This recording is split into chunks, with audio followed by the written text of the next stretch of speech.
Good morning. একাদশ শ্রেণীর হিসাব বিজ্ঞান বিভাগের স্নেহের ছাত্ররা, আশা করি তোমরা ভালোই আছো। তোমাদের হিসাবের বইসমূহ থেকে আমি নগদান বই আমি করিয়ে দিয়েছি। হিসাবে বইসমূহ থেকে খুচরা নগদান বই করাচ্ছি। আজকে আমি খুচরা নগদান বই আমি দেখাবো কিভাবে করাতে হয় এবং অগ্রদত্ত পদ্ধতি যেটা আছে সেটাই। আর একটা বিষয় আমি বলে দিই, আমি অঙ্কগুলো কিন্তু বিভিন্নভাবে তোমার বিশ্লেষণ করে দিচ্ছি, বর্ণনা করে দিচ্ছি কিভাবে অঙ্কগুলো করতে হয়। তোমরা কিন্তু অঙ্কটা একবার দেখি অঙ্কটা পারবে না, তোমাদেরকে কয়েকবার বাসায় করতে হবে এবং বিভিন্ন সময় দেখবে আমি অঙ্কটা বিভিন্ন রকমভাবে বিভিন্ন অঙ্ক আমি করাচ্ছি। কারণ অঙ্কটা একরকমভাবে আসে না, বিভিন্ন পন্থায় আসতে পারে। এই জন্য প্রত্যেকটা অঙ্ক একবার না, দুইবার না, তিনবার না, কয়েকবার, 6, 7, 8বার তোমরা অঙ্কটা দেখবে, তাহলে তুমি অঙ্কটা পারবে। নতুবা তোমার কিন্তু অঙ্কটা আর শেখা হবে না। তাই বারবার, যেহেতু সরাসরি ক্লাস হচ্ছে না, মনে অনেক প্রশ্ন জাগতে পারে, সেই প্রশ্নগুলো নিয়েই কিন্তু আমি আলোচনা করে দিচ্ছি। এবং তুমি যদি ক্লাসটা ভালো মতো ফলো করো কয়েকবার, তাহলে তুমি অঙ্কগুলো করতে পারবে। আচ্ছা, তাহলে দেখো আজকে আমি কি করাচ্ছি। দেখো অঙ্কটা পড়ি আমরা। বাবুল ট্রেডার্স অগ্রদত্ত পদ্ধতিতে খুচরা নগদান বই সংরক্ষণ করে।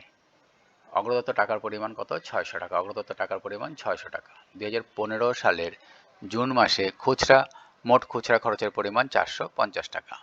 জুলাই মাসে উক্ত প্রতিষ্ঠানের খুচরা খরচগুলো নিম্নরূপ।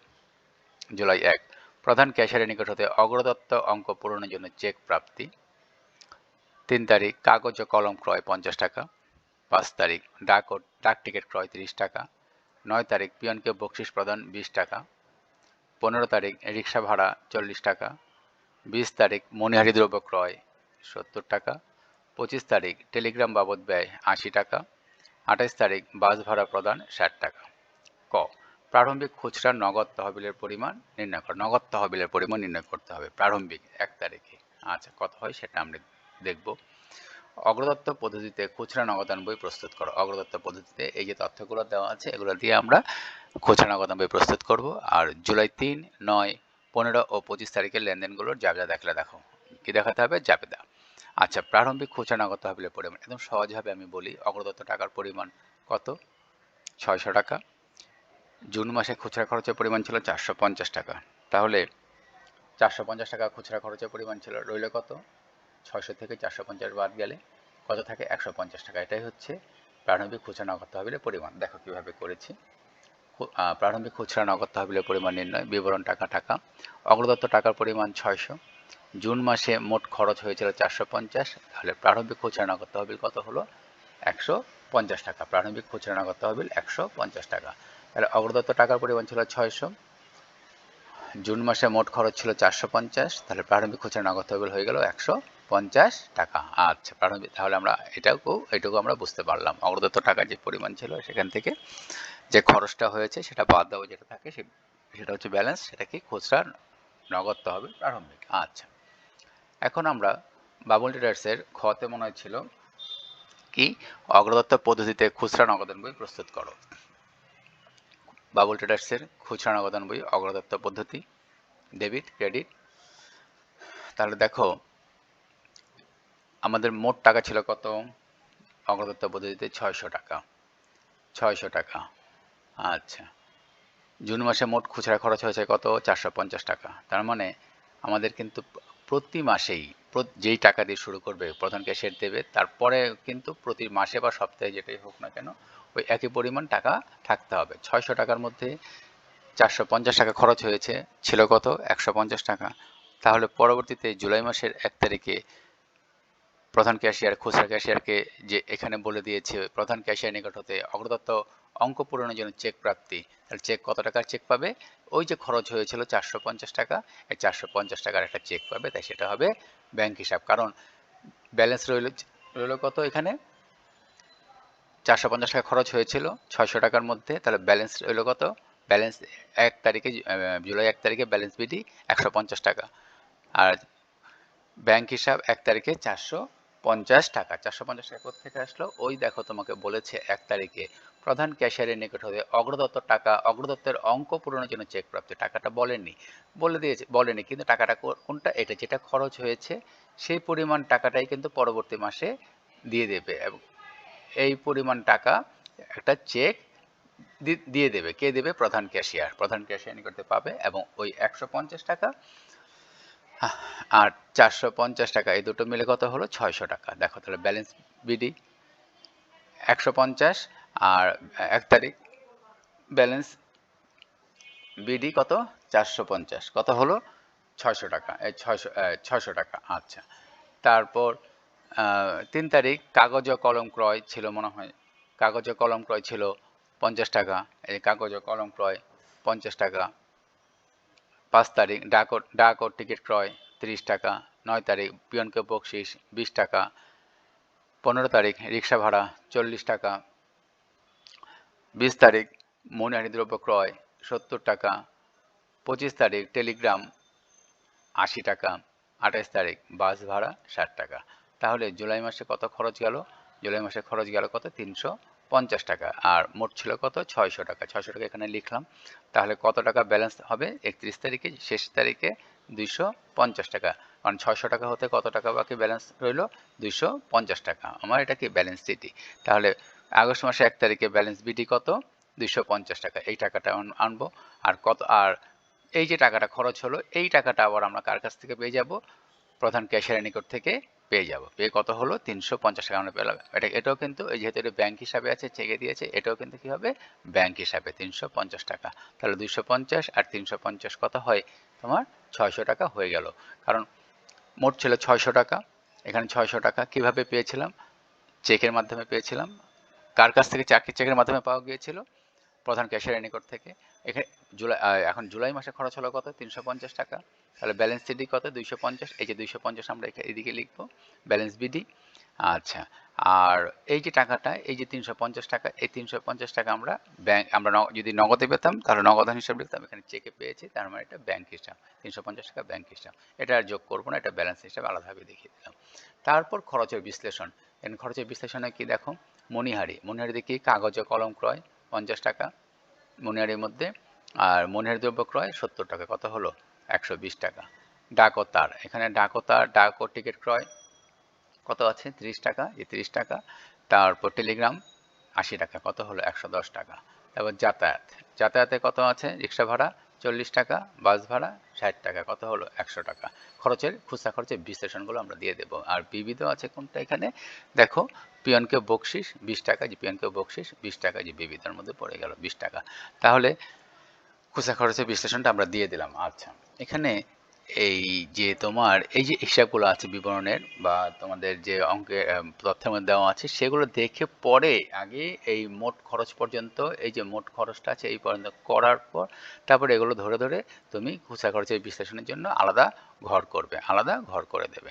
আচ্ছা, তাহলে এই খুচরা নগদান বইটা হয়ে গেল। অগ্রদত্ত পদ্ধতি এর আগেও দেখেছি, আজকেও দেখালাম ব্যালেন্সটা কীভাবে। এই জায়গাটাকে সবাই কিন্তু ভুল করে ফেলে। আমি বারবার বলছি, এই জায়গাটা সবাই ভুল করে ফেলে। এই জায়গাটা একটু তোমরা খেয়াল করবে। এই জায়গাগুলো সবই পারে, কিন্তু এখানে হলো প্রাপ্তি ছিল, আর বাকিগুলো কি? প্রদান। এখানে সব কিন্তু খরচ বা প্রদান হয়ে গেল। ব্যালেন্স বিডি, তারপর ব্যাংক হিসাবে দিয়ে, তারপর সব প্রদানগুলো আমরা এখানে লিখলাম।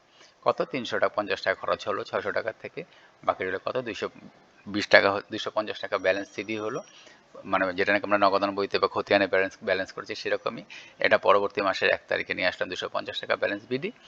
আর বাকি যেটা রইল কত? 600 টাকা হতে হবে অগ্রদত্ত পদ্ধতি অনুযায়ী। এখানে কত টাকা আবার প্রধান ক্যাশিয়ার দেবে? 350 টাকা। তাই ব্যাংক হিসেবে 1 তারিখে ব্যাংক হিসেব দিয়ে 350 টাকা। আমার অঙ্কটা কিন্তু আমরা করতে পারলাম। আচ্ছা, তারপর দেখো এখানে কি বলেছে? জুলাই 3, জুলাই 9, 15, 25 3 তারিখ কাগজ ও কলম ক্রয়। 9 তারিখ পিয়নকে বকশিস প্রদান 20 টাকা। 15 তারিখ রিক্সা ভাড়া 40 টাকা। আর 25 তারিখ টেলিগ্রাম বাবদ 80 টাকা। হ্যাঁ, এটা কি করতে বলেছে? জাবেদা। আচ্ছা, আগের মতো এখানে কিন্তু এই অঙ্কটার মধ্যে আমি ব্যাখ্যা বা কারণ দেইনি, কারণ এখানে যখন জাবেদা করতে বলেছিল সেখানে ছিল ব্যাখ্যার প্রয়োজন নেই বা ব্যাখ্যা নিষ্প্রয়োজন, কারণ নিষ্প্রয়োজন বা ব্যাখ্যা নিষ্প্রয়োজন। যদি এখানে এই গতে তোমার ছিল ব্যাখ্যার প্রয়োজন নেই বা ব্যাখ্যা নিষ্প্রয়োজন। যদি ব্যাখ্যা নিষ্প্রয়োজন বলা থাকে তাহলে তুমি ব্যাখ্যা দেবে না। এই অঙ্কটার মধ্যে ব্যাখ্যার প্রয়োজন নেই বা ব্যাখ্যা নিষ্প্রয়োজন লেখা ছিল। আর যদি কিছু না বলে দেয় তাহলে ব্যাখ্যা দেবে, কারণটা দেবে। আচ্ছা, কিন্তু এখানে ব্যাখ্যা নিষ্প্রয়োজন লেখা ছিল, তাই আমি ব্যাখ্যা দেইনি এই অঙ্কে। আচ্ছা, তাহলে প্রথম কি ছিল? মণিহারি দ্রব্য ক্রয় 3 তারিখ। দেখো 3 তারিখ মণিহারি না, কাগজ ও কলম ক্রয় 50 টাকা 3 তারিখ। তাহলে মণিহারি হিসাব ডেবিট, খুচরা নগদান হিসাব ক্রেডিট। এমনি নর্মালি কি হতে যাবে? একটা মণিহারি হিসাব ডেবিট, নগদান হিসাব ক্রেডিট, তাই না? আমরা তো এইভাবে করতাম। যদি মণিহারি দ্রব্য ক্রয় করা হলো বা এখানে কলম কাগজে কলম ক্রয় করা হয়েছে, তাহলে কি মণিহারি হিসাব ডেবিট, নগদান হিসাব ক্রেডিট। শুধু এখানে কি দিয়ে দেবো? মণিহারি হিসাব ডেবিট, খুচরা কথাটা লিখে দেবো, খুচরা নগদান হিসাব ক্রেডিট। আচ্ছা, সব আগের মতোই। আর বিবিধ খরচ যেটা জুলাই 9, বিবিধ খরচ হিসাব ডেবিট, খুচরা নগদান হিসাব ক্রেডিট। বিবিধ খরচ হিসাব ডেবিট, খুচরা নগদান হিসাব ক্রেডিট। 15 তারিখ মানে যাতায়াত খরচ ছিল, তাহলে যাতায়াত খরচ হিসাব ডেবিট, খুচরা নগদান হিসাব ক্রেডিট। যাতায়াত খরচ হিসাব ডেবিট, খুচরা নগদান হিসাব ক্রেডিট। জুলাই 25 ডাক ও তার হিসাব ডেবিট, খুচরা নগদান হিসাব ক্রেডিট। এই ডাক ও তার হিসাব ডেবিট, নগদান হিসাব ক্রেডিট, মানে ডাক ও তার খরচ ছিল এটা, তাহলে ডাক ও তার হিসাব ডেবিট, নগদান হিসাব ক্রেডিট হতো। কিন্তু এখানে যেহেতু খুচরা নগদান বই, তো এখানে খুচরা কথাটা লিখে দেবে, খুচরা নগদান হিসাব ক্রেডিট। আচ্ছা, এখানে ব্যাখ্যা বা কারণ দেইনি, কারণ এখানে ব্যাখ্যা বা কারণ এই অঙ্কের মধ্যে, যদিও আমি প্রশ্নের মধ্যে লিখিনি, কিন্তু এই অঙ্কের মধ্যে ব্যাখ্যা বা কারণ চাওয়া হয়নি, প্রশ্ন যেটা ছিল, তাই আমি ব্যাখ্যাটা আমি দেইনি। ব্যাখ্যা নিষ্প্রয়োজন এই কথাটা লেখা ছিল, ব্যাখ্যার প্রয়োজন নেই কথাটা লেখা ছিল। হ্যাঁ, এখানে ব্যাখ্যা যেহেতু চাওয়া হয়নি, তাই ব্যাখ্যা তুমি দেবে না। ব্যাখ্যা না চাইলে, আর যদি ব্যাখ্যা চাওয়া হয় বা যদি কিছু বলে না দেয়, তাহলে অবশ্যই তুমি ব্যাখ্যা তুমি এখানে দেবে, ব্যাখ্যা বা কারণটা দেবে। এটা হচ্ছে তোমার কি জাবেদা, খুচরা নগদান বই। খুচরা নগদান বই থেকে তোমার যে তারিখ উল্লেখ করে দিয়েছে, যেমন 3, 9, 15, 25 এগুলোর জাবেদা দাখিলা করলে। তাহলে অগ্রদত্ত পদ্ধতি অনুযায়ী প্রথমে একটা ছিল যে নগদ তহবিলের পরিমাণ, প্রারম্ভিক নগদ তহবিলের পরিমাণ, সেটা আমরা বের করেছি। অগ্রদত্ত টাকা ছিল, টাকা থেকে যে জুন মাসের যে খরচটা, সেটা বাদ দেওয়ার পর যেটা হয় সেটা হচ্ছে প্রারম্ভিক খুচরা নগদ তহবিল। আচ্ছা, তারপর আমরা অগ্রদত্ত পদ্ধতিতে খতিয়ানটা করলাম, এবং করার পর এখানে ব্যাংক হিসাব ছিল এবং ব্যালেন্স ছিল। পরবর্তীতে এখানে খরচ হয়েছে, যে এই খরচ হলো 350, তাহলে 600 টাকা হতে মানে ব্যালেন্স কত রইল? 250। এই 250 হয়ে গেল ব্যালেন্স বিডি 1 তারিখে আগস্টের। এবং কত টাকা প্রধান ক্যাশিয়ার দেবে? আরও 350 টাকা দিলে আবার 600 টাকা হয়ে গেল। মানে অগ্রদত্ত পদ্ধতি অনুযায়ী যে টাকা থাকবে সেই টাকাটা আবার পরবর্তীতে নিয়ে আসা হবে। যাই হোক, আচ্ছা, তারপর এখান থেকে আমরা কি করলাম? জাবেদা করলাম। জাবেদা কি করলাম? মণিহারি যেটা মণিহারি কাগজে কলম করে মণিহারি হিসাব ডেবিট, খুচরা নগদান হিসাব ক্রেডিট। 3 তারিখ ছিল। 9 তারিখ ছিল বিবিধ খরচ হিসাব ডেবিট, খুচরা নগদান হিসাব ক্রেডিট। আর জুলাই 15 যাতায়াত খরচ হিসাব ডেবিট, খুচরা নগদান হিসাব ক্রেডিট। আর জুলাই 25 ডাক ও তার হিসাব ডেবিট, খুচরা নগদান হিসাব ক্রেডিট। এখন তো নর্মালি তো আমরা লিখতাম মণিহারি হিসাব ডেবিট, নগদান হিসাব ক্রেডিট, বিবিধ খরচ হিসাব ডেবিট, নগদান হিসাব ক্রেডিট, মানে সাধারণ জাবেদা আমরা যেভাবে করে আসছি। যাতায়াত খরচ হিসাব ডেবিট, নগদান হিসাব ক্রেডিট। 25 তারিখ ডাক ও তার হিসাব ডেবিট, নগদান হিসাব ক্রেডিট। কিন্তু এখানে যেহেতু খুচরা নগদান বইয়ের মধ্যে করতে হচ্ছে, শুধুমাত্র আমরা কি লিখে দেব? খুচরা নগদান হিসাব ক্রেডিট। হ্যাঁ, খুচরা কথাটা আমরা আলাদা লিখে দেবো। মণিহারি হিসাব ডেবিট, খুচরা নগদান হিসাব ক্রেডিট।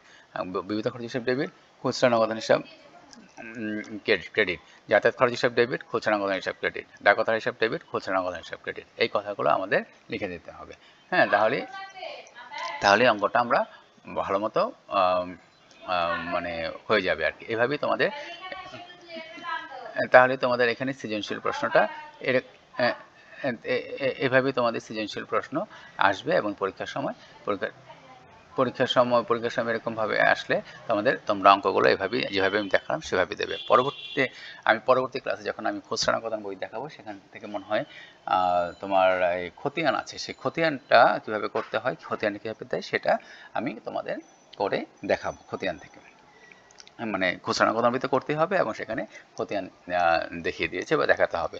যাই হোক, এরকমভাবে যেই অঙ্কগুলো দেখালাম এভাবে প্র্যাকটিস করে যাও এই অঙ্কগুলো, এবং এখান থেকে পরীক্ষায় তোমার আসবে। যেহেতু নতুন অঙ্ক, একটু সময় নিয়ে আমি তোমাদেরকে দেখাচ্ছি, এতে তোমরা ভালো মতো এই অঙ্কগুলো দিতে পারো। আশা করি অঙ্কগুলো বুঝতে পেরেছো, এবং যদি নাও পারো তাহলে কয়েকবার দেখবে। এবং আমি তোমাদেরকে এই বিষয়গুলো আরেকটা যখন অঙ্ক দেখাবো, তখন এই অঙ্কের মধ্যে আরেকটা যখন অঙ্ক দেখাবো, সেই অঙ্কের মধ্যেও এই ব্যালেন্সটা আমি আবার ভালো মতো বুঝিয়ে দেব। যাই হোক, তোমরা ভালো থাকো, সুস্থ থাকো। ধন্যবাদ সবাইকে।